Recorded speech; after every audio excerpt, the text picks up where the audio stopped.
نحمده ونصلي على رسوله الكريم أما بعد فأعوذ بالله من الشيطان الرجيم بسم الله الرحمن الرحيم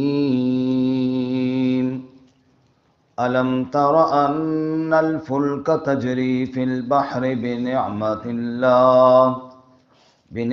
الله ليريكم من آياته إن في ذلك لآيات لكل صبار شكور وإذا غشيهم موج كالظلل دعوا الله مخلصين له الدين فلما نجاهم إلى البر فمنهم مقتصد وما يجحد بآياتنا إلا كل ختار كفور يا أيها الناس اتقوا ربكم واخشوا يوما لا يجزي والد عن ولده ولا مولود هو جاز عن والده شيئا إن وعد الله حق فلا تغرنكم الحياة الدنيا ولا يغرنكم بالله الغرور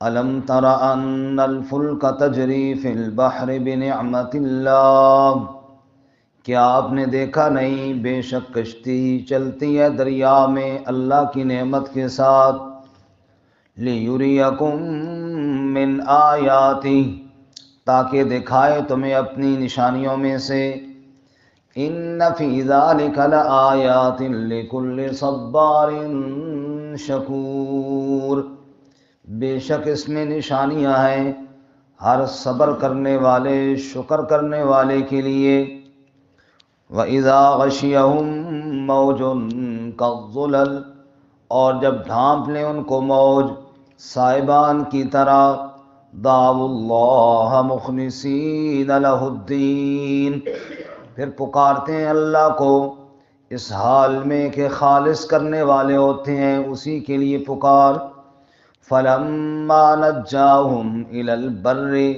بس جب وہ نجات دیتا ہے ان کو خشکی کی طرف فمنہم مقتصد پس بعض ان میں سے میانہ روی اختیار کرنے ہیں وما یجحد بآیاتنا الا کل ختار کفور اور انکار نہیں کرتا ہماری آیتوں کے ساتھ مگر ہر عہد شکنی کرنے والا ناشکری کرنے والا یا ایھا الناس اے لوگو اتقوا ربکم ڈرو اپنے رب سے واخشوا یوما اور ڈرو اس دن سے لا یجزی والد عن ولدہ نہ کام آئے گا والد اپنی اولاد کے ولا مولود هو جاز عن والدہ شیئا اور نہ بچہ کام آنے والا ہے اپنے والد سے کچھ ان وعد اللہ حق بے شک اللہ کا وعدہ سچا ہے فلا تغرنکم الحیات الدنیا پس تمہیں دھوکے میں نہ ڈالے دنیا کی زندگی ولا یغرنکم باللہ الغرور اور تمہیں دھوکے میں نہ ڈالے اللہ کے ساتھ دھوکے باز سبحان ربک رب العزت عما یصفون وسلام علی المرسلین والحمد للہ رب العالمین اللہم صل علی محمد وعلی آل محمد کما صلیت علی ابراہیم وعلی آل ابراہیم انک حمید مجید اللہم بارک علی محمد وعلی آل محمد کما بارکت علی ابراہیم وعلى آل إبراهيم إنك حميد مجيد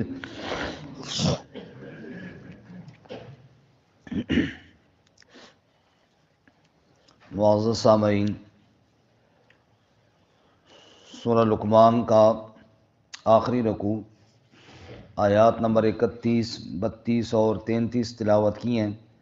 اللہ رب العزت ان کے مطابق صحیح بیان کی توفیق عطا فرمائے اور ہمیں قرآن و سنت پر عمل کرنے کی توفیق عطا فرمائے۔ گزشتہ سبق میں ہم نے پڑھا کہ اگر ان سے مشرکین سے سوال کیا جائے کہ آسمان و زمین کا خالق کون ہے، تو وہ بھی کہیں گے کہ اللہ ہی ہے۔ پھر آپ ان سے کہیں کہ سب تعریفیں بھی اللہ ہی کے لیے ہیں، آسمان و زمین کا مالک بھی اللہ ہی ہے، بلکہ ساری کائنات کے درختوں کے قلم بنے، سمندروں کی سیاں بنے، 7 سمندر اور شامل کیے جائیں، پھر لکھنا شروع کر دیا جائے تو اللہ کے کلمات پھر بھی پورے نہیں ہو سکتے۔ باقی یہ کہنا کہ اللہ دوبارہ کیسا زندہ کرے گا، جیسے اللہ کے لیے ایک جان کا پیدا کرنا آسان ہے، پوری کائنات کی ساری جانداروں کو دوبارہ پیدا کرنا بھی آسان ہے، اللہ کے لیے کوئی مشکل نہیں۔ دیکھتے نہیں ہو رات کو دن میں، دن کو رات میں کیسے داخل کرتا ہے، سورج چاند کو کیسے مسخر کیا ہے۔ یہ ساری باتیں اس بات کی دلیل ہیں کہ ذالک بأن اللہ هو الحق وأن ما يدعون من دونه الباطل، کہ معبود برحق صرف اللہ کی ذات ہے، باقی سب باطل ہیں۔ آج کے سبق میں مزید دلیل ہے جی۔ پہلے فرمایا تم دیکھا نہیں ہے کہ اللہ تعالیٰ نے آسمان زمین کی ہر چیزیں کیسے تمہارے مسخر کی ہیں۔ پھر فرمایا دیکھتے نہیں ہو کشتیوں، پھر فرمایا رات دن کو اللہ کیسے بڑھا رہے ہیں، اور اب فرماتے دیکھتے نہیں ہو کشتیوں کو اللہ کیسے چلا رہے ہیں۔ فرمایا الم تر ان الفلک تجری فی البحر بنعمت اللہ، کیا آپ نے دیکھا نہیں کہ بے شک کشتی چلتی ہے دریا میں اللہ کی نعمت کے ساتھ، لِیُرِیَکُم مِّنْ آیَاتِہِ، تاکہ وہ تمہیں دکھائے اپنی نشانیوں میں سے۔ سمندر کے پانی میں آپ ایک سوئی پھینکیں نا، چھوٹا سا لوہے کا حصہ ہے، آپ کو دوبارہ نہیں ملے گی، اور یہ اتنا بڑا جہاز بحری بیڑا اوپر تیر رہا ہے، یہ کس کے امر سے تیر رہا ہے؟ ما یمسکہن الا الرحمن، ان کو رحمان نے روکا ہوا ہے، رب نے ان کو سہارا دیا ہوا ہے، ورنہ اے انسان کب سے لوگ ڈوب جاتے۔ تو اپنا سامان تجارت بھی وہاں رکھتا ہے، خود بھی بیٹھتا ہے، بچوں کو بھی بٹھا کے اوپر گھوم رہا ہوتا ہے، لطف اندوز ہو رہے ہوتے ہو، نیچے اتنی خطرناک لہریں اور موجیں ہیں، اور اوپر تم مزے سے عیش کر رہے ہو، یہ کس کا امر ہے؟ اللہ۔ اور جب وہ نہ چاہے تو پھر کشتی پار لگتی بھی نہیں ہے، پھر کشتیاں ڈوب بھی جاتی ہیں۔ اور پھر اللہ نے مثال سمجھائی یونس علیہ السلام کی کہ وہ کشتی میں بیٹھے ہیں، رب نے نہیں چاہا تو پھر وہ بھی نہ پار لگ سکے۔ قرآن کہتا ہے سورۃ الانبیاء میں وَظَنُّونَ اِذ ذَهَبَ مُغَاضِبًا فَظَنَّ أَن لَّن نَّقْدِرَ عَلَيْهِ فَنَادَىٰ فِي الظُّلُمَاتِ، فرمایا مچھلی والے میرے نبی یعنی یونس علیہ السلام کا قصہ سنائیے۔ چل پڑے یونس علیہ السلام، جا کر کشتی میں سوار ہو گئے، کشتی بھنور میں آ گئی، ڈوبنا شروع ہو گئی۔ فساہما، قرآ ڈالو جی، قرآ نکلا حضرت یونس علیہ السلام کے نام کا۔ فکان من المدحضین، یونس علیہ السلام کو کشتی سے اتار کر دریا کے اندر ڈال دیا گیا۔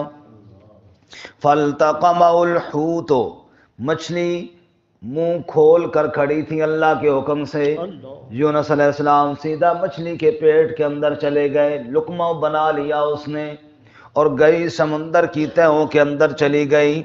اللہ تعالیٰ فرماتے ہیں فنادیٰ فی الظلمات، پھر مچھلی کے پیٹ کا اندھیرا، سمندر کی تہوں کا اندھیرا، رات چھا گئی اور رات کا اندھیرا، اتنے بند اندھیروں میں میرے یونس نے پھر مجھے پکارا، اور پکار کر کیا فرمایا؟ لا الہ الا انت سبحانک انی کنت من الظالمین، اے اللہ میں تو یہاں پہنچ گیا ہوں جہاں تیرے علاوہ نہ کوئی دیکھنے والا ہے نہ کوئی سننے والا ہے، تو یہاں سے نہیں نکالے گا تو کون نکالنے والا ہے؟ یونس نے پکارا بار الہ کو، بیٹھ گیا تھا کشتی میں، پر تیرا حکم تو ٹل نہ سکا، وہ خود کو پار لگا نہ سکا۔ تو جس کو ڈبونے پہ آئے، پھر کس میں ہے طاقت پار کرے، مجبور ہیں سب بندے تیرے، کوئی خود کو پار لگا نہ سکا۔ اے خالق کل، اے مالک کل، اے عالم کل، اے قادر کل، رحمان ہے تو، سبحان ہے تو، کوئی تیری صفتیں پا نہ سکا۔ کشتیوں کو پار لگانے والا کون ہے جی؟ اللہ فرماتے ہیں الم ترا، دیکھتے نہیں ہو، ان الفلک تجری فی البحر بنعمت اللہ، کشتی جو چلتی ہے دریا میں اللہ کی نعمت کے ساتھ، لیریکم من آیاتہ، تاکہ دکھائے تمہیں اپنی آیتیں، اپنی نشانیاں تمہیں دکھائے، قدرت کے نمونے تمہیں سمجھائے۔ ان فی ذالک لآیات لکل صبار شکور، بے شک اس میں نشانیاں ہیں ہر صبر کرنے والے، شکر کرنے والے کے لیے۔ ایمان والا جب کشتی پر بیٹھنا ہے، پھر کشتی کے تیرنے کو دیکھتا ہے تو کہتا ہے یا اللہ یہ سب تیری قدرت کی نشانیاں ہیں، میں تیری توحید پر ایمان رکھتا ہوں۔ لکل صبار شکور، صبر کرنے والا، بہت صبر کرنے والا، بہت شکر کرنے والا، اور یہ مومن ہے۔ رسول اللہ صلی اللہ علیہ وسلم نے فرمایا عجب معاملہ ہے بھائی مومن کا سارا معاملہ خیر ہی خیر ہے، دکھ پہنچتا ہے تو صبر کرتا ہے، یہ صبر اس کے لیے خیر ہے، اور سکھ پہنچتا ہے تو شکر کرتا ہے، یہ شکر اس کے لیے خیر ہے۔ مومن صبر کرتا ہے، مومن شکر کرتا ہے، اور اللہ کا مقبول بندہ بن جاتا ہے۔ یہاں تک تو بات تھی ایمان والوں کی۔ ایمان والے جب کشتیوں میں بیٹھتے ہیں تو اللہ تعالیٰ کی طرف دھیان جاتا ہے۔ اب آگے بات ہے مشرکوں کی۔ فرمایا وَإِذَا غَشِيَهُم مَّوْجٌ، جب ان کو موج گھیر لیتی ہے، كَالظُّلَلِ، سائبان کی طرح، جیسے بادل گھیر لیتے ہیں، جیسے چھتری گھیر لیتی ہے، ایسی موجیں بھی ان کو گھیر لیتی ہیں، اور وہ موجوں میں پھنس جاتے ہیں۔ جب سمجھتے ہیں اب کشتی ڈوب رہی ہے، اب کنارے لگنے کی کوئی صورت نہیں ہے، پھر کیا کرتے ہیں؟ دعوا اللہ مخلصین لہ الدین، پھر ان کو بھی اپنے جھوٹے معبود بھول جاتے ہیں، پھر سارے مل کر پکار کرتے ہیں۔ تو کس کی کرتے ہیں؟ دعوا اللہ، پھر اللہ ہی کو پکارتے ہیں، اور پکار بھی ایسی کرتے ہیں مخلصین لہ الدین، خالص اس کی پکار کرتے ہیں۔ گئے سارے شرک والے واسطے بھول گئے، اب ایک اللہ ہی کو پکار رہے ہیں، خالص اللہ کے آگے فریاد کر رہے ہیں، اور کہتے ہیں تو نہیں بچائے گا تو اب کون بچائے گا؟ تیرے بنا سہارا کون، تجھ بن اور ہمارا کون، اب اس کے علاوہ اور نظر کوئی نہیں آتا۔ شیخ سعدی فرماتے ہیں لوگ کہتے ہیں اللہ نظر نہیں آتا، اور میں کہتا ہوں جب کوئی نظر نہیں آتا تو پھر اللہ ہی نظر آتا ہے۔ دعوا اللہ مخلصین لہ الدین، سارے سہارے ٹوٹ گئے، سارے آسرے ختم ہو گئے، جہاں جہاں پر امید تھی اب نا امیدی آ گئی۔ اے اللہ ہر طرف سے نا امیدی آ گئی ہے، لیکن تجھ سے تو اب بھی امید ہے نا۔ پھر اللہ کو پکارتے ہیں، مخلص ہو کر پکارتے ہیں، سچی پکار کرتے ہیں۔ فلما نجاہم، لیکن جب اللہ نجات دے دے ان کو، اس سے قبل پچھلی صورت میں فرمایا اذا ہم یشرکون، پھر شرک شروع کر دیتے ہیں، اور یہاں پہ اللہ فرماتے ہیں فلما نجاہم الی البر، جب اللہ خشکی کی طرف لے کر آتا ہے، فمنہم مقتصد، بعض ان میں میانہ روی اختیار کرتے ہیں۔ میانہ روی کی کئی مطلب مفسرین نے بیان کیا۔ ایک مطلب یہ ہے پھر وہ ایمان لے آتے ہیں، کیونکہ ایمان ہی اصل میانہ روی ہے، اصل سیدھا راستہ کون سا ہے؟ ایمان، یعنی پھر ایمان لے آتے ہیں۔ جیسے ابو جہل کا بیٹا اکرمہ رضی اللہ تعالی عنہ، فتح مکہ کے بعد جب بھاگنے کا ارادہ کیا، نبی صلی اللہ علیہ وسلم مجھے نہیں چھوڑیں گے، کشتی میں جا بیٹھا، کشتی بھنور کے اندر آئی، ملا نے کہا اللہ کو پکارے۔ کس کو پکاریں جی؟ اللہ کو پکارے۔ اکرمہ نے کہا یہ دعوت تو حضرت محمد صلی اللہ علیہ وسلم کی ہے کہ اللہ کو پکاریں، ہم اپنے معبودوں کو کیوں نہ پکاریں؟ لات منات عزا حبل کو کیوں نہ پکاریں؟ وہ ہمیں ہماری کشتی کو پار لگائیں گے۔ ملا نے کہا ہمارے معبود جو ہیں وہ خشکی میں تو گزارا کر لیتے ہیں، پانی کے اندر وہ کام نہیں آتے۔ جب کشتیاں پھنس جاتی ہیں بس ہمارے معبود، بس ان کی سروس یہاں پہ نہیں ہے، وہ سروس باہر بر خشکی تک تو ہے دستیاب، یہاں پہ ان کا بس نہیں چلتا، پانی کے بڑے کچے ہیں، اس لیے یہاں پر اگر کام آتا ہے تو کون کام آتا ہے؟ بات سمجھ میں آ گئی؟ اکرمہ نے کہا اچھا اگر یہ بات ہے کہ پانی کے گہرائیوں میں ہمارے معبود کچھ نہیں کر سکتے تو پھر باہر ہم نے کیا، گھر بندہ ستا پہ آرام سے چارپائی کے اوپر بستر کے اندر، پھر ادھر ضرورت کون سی ہے؟ ضرورت یہاں پڑی ہے، یہاں وہ کام نہیں آتے، یہاں اللہ ہی کام آتا ہے، تو پھر تو دعوت محمد صلی اللہ علیہ وسلم کی سچی ہوئی نا، جو کہتے ہیں ہر وقت اللہ ہی کام آتا ہے، پھر باہر بھی اللہ ہی کو پکارنا چاہیے۔ وہیں پر دل پر چوٹ لگی اور ایمان دل ہی دل میں آ گیا اور کہا یا اللہ کشتی پار لگتی ہے تو میں بھی ایمان قبول کر لوں گا۔ اللہ فرماتا ہے فَمِنْهُمْ مُقْتَصِدٌ، جب کشتی پار لگ جاتی ہے بعض سیدھی راہ پر آ جاتے ہیں، بعض اس کے بعد سنبھل جاتے ہیں۔ مقتصد کا ایک مطلب، دوسرا مطلب یہ ہے مقتصد درمیانے ہو جاتے ہیں۔ وہ جو بہت ہائی لیول کے مشرک تھے نا اب تھوڑے کم ہو گئے، بالکل ایمان تو نہیں قبول کیا لیکن میانہ روی، درمیانے آ گئے ہیں، کہتے یار بالکل ٹھیک ہے لیکن کبھی کبھی اللہ بھی کام آتا ہے یار، بالکل اللہ تعالیٰ کی والی جھگڑا نہیں ڈالنا چاہیے، دیکھو اللہ تعالیٰ بھی کام آتا ہے، ہماری جب کشتی پھنس گئی تھی نا اللہ ہی نے پار لگائی تھی، کچھ نہ کچھ بات، بالکل تو نہیں کہ جناب شرک چھوڑ دیں، مقتصد درمیانے ہو گئے ہیں، کچھ نہ کچھ ان کو بات سمجھ میں آ گئی ہے۔ بعض مفسرین نے تیسرا مطلب بیان کیا، ڈاما ڈول ہو جاتے ہیں، کبھی ادھر اور کبھی ادھر، مقتصد کبھی ادھر آ رہے ہیں، کبھی جناب اللہ کو پکار رہے ہیں اور کبھی غیر اللہ کو پکار رہے ہیں۔ اور وما یجحد بآیاتنا، اللہ کی آیتوں کا انکار کون کرتے ہیں؟ الا کل ختار کفور، عہد شکنی کرنے والے، وعدہ توڑنے والے۔ وعدہ توڑنے والے وہ ہیں جنہوں نے وہاں پر تو وعدہ کیا تھا جب کشتی پھنس گئی تھی کہ اللہ تیری ہی پکار کریں گے، لیکن جو ہی باہر آئے تو وعدہ توڑ دیا، اب بھول گئے جناب، پھنس گئے تو اللہ یاد آیا، جیسے بندہ درخت پہ چڑھ گیا تو اللہ یاد آیا، نیچے دیکھا تو ڈر گیا کہ نیچے کیسے اتروں گا، اس نے کہا اے اللہ اگر بخیریت نیچے اتر گیا تو میں تیرے نام پر پورا اونٹ صدقہ کروں گا۔ ڈر گیا نا، اللہ یاد آیا، تھوڑا تھوڑا کانپتا کانپتا نیچے ہوا، جب دیکھا کچھ نیچے آ گیا تو کہنے لگا اونٹ اگر نہ بھی دیا نا بھینس تو ضرور ہی دوں گا، تھوڑا اور نیچے آ کہنا اگر بھینس رہ گئی تو گائے تو دوں گا، اور نیچے آ کہتا گائے اگر نہ دی تو بکری تو ضرور ہی دوں گا، اگر بکری نہ دی تو مرغی دوں گا، مرغی نہ دی تو انڈا دوں گا، اور پھر چھال مار کے نیچے آ گیا، کہنے لگا آج تو کچھ بھی نہیں دیتا، آئندہ درخت پہ چڑھتا نہیں ہوں، آج تو کچھ بھی نہیں دیتا، آئندہ درخت پہ چڑھتا نہیں ہوں۔ یہ ہے وعدہ توڑنے والے، جب پھنس جاتے ہیں رب یاد آتا ہے، جب مصیبت اللہ دور کر دیتے ہیں وعدہ توڑ دیتے ہیں۔ الا کل ختار، کیا ہے؟ وعدہ توڑنے والے، اور کفور ناشکری کرنے والے۔ کام کیا تھا کا جون کاٹ کر اپنی پنواری تھی، اس نے کہا تھا کہ جان کے بدلے جان دینی ہے، جان دینی ہے، جان کے بدلے کا صاحب کہہ رہے ہیں اس نے جو ماری دی تھی، اس نے کہا اے لو جی جان کے بدلے جان ہو گئی ہے، ضروری تو نہیں کہ اللہ تعالیٰ کو بدلہ، کیا ضرورت ہے اونٹوں کی، اللہ تو غنی ذات ہے، بیل کی کیا ضرورت ہے، بکری کیا، چلو جی جو ایک مار دیتے ہیں جان کے بدلے جان ہو گئی، اور آئندہ احتیاط کروں گا کہ آئندہ ایسا کام نہیں کروں گا۔ یہ ہے خطار، مشکل میں جب پھنس گیا تو بڑے وعدے کر لیے، بڑے وعدے کر لیے، یا اللہ یہ کروں گا اور وہ کروں گا، اور جب مشکل سے نکل آیا اب اللہ بھول گیا۔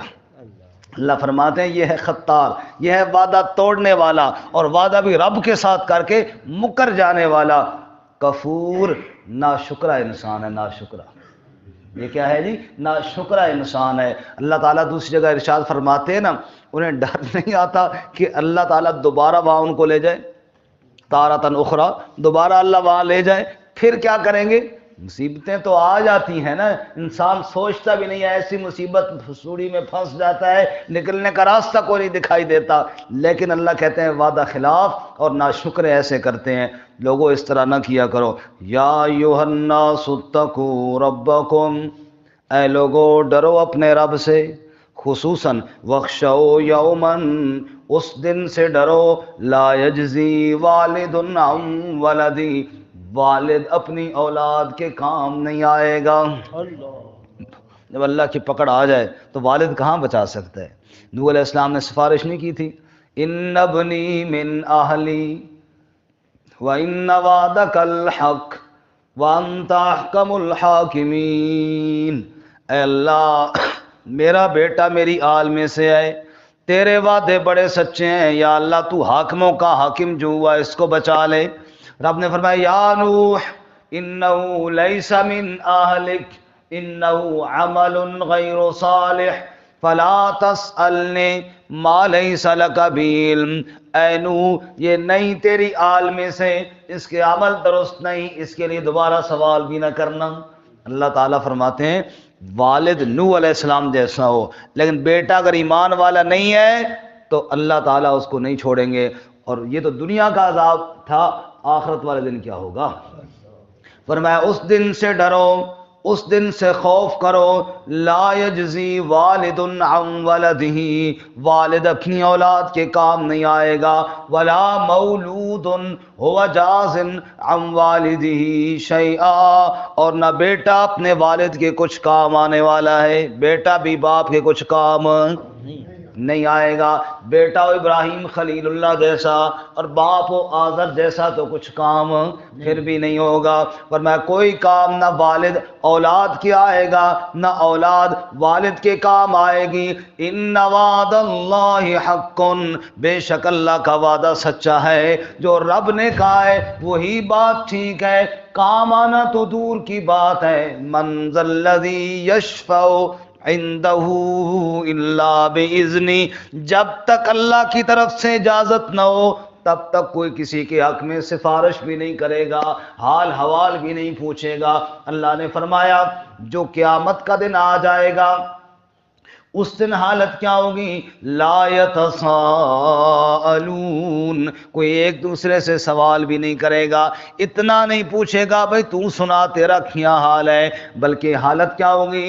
یوم یفر المرء من اخیہ وَأُمِّهِ وَأَبِيهِ وَصَاحِبَتِهِ وَبَنِيهِ لِكُلِّ امْرِئٍ مِّنْهُمْ يَوْمَئِذٍ شَأْنٌ يُغْنِيهِ، باپ بیٹے سے، بیٹا ماں باپ سے، بھائی بھائی سے، شوہر بیوی سے، بیوی شوہر سے بھاگ رہے ہوں گے، ایک دوسرے سے دور ہوں گے۔